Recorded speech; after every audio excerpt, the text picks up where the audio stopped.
推特星期四宣布，有2000多个为东突厥3叙事扩音的账户被删除，并将发布2048个账户的代表性案例样本。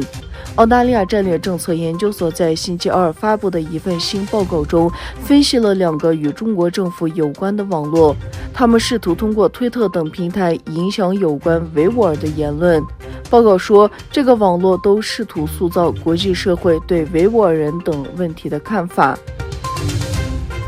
美国证券交易委员会表示，在美国证券交易所上市的中国公司必须披露是否有政府实体拥有或控制，并提供审计检查证据。在北京，外交部发言人赵立坚表示坚决反对，他批评美方的做法是对中国企业政治打压以及遏制中国发展的又一个具体行为和表现。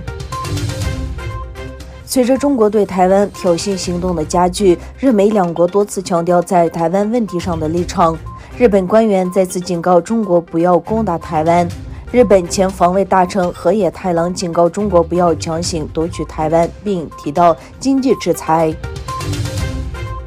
德黑兰政府对维也纳举行的伊核会谈发表了评论，称会谈很好，但进展缓慢。各方正在维也纳就签署核协议进行谈判。该协议于2015年签署，在特朗普政府退出之前持续了3年。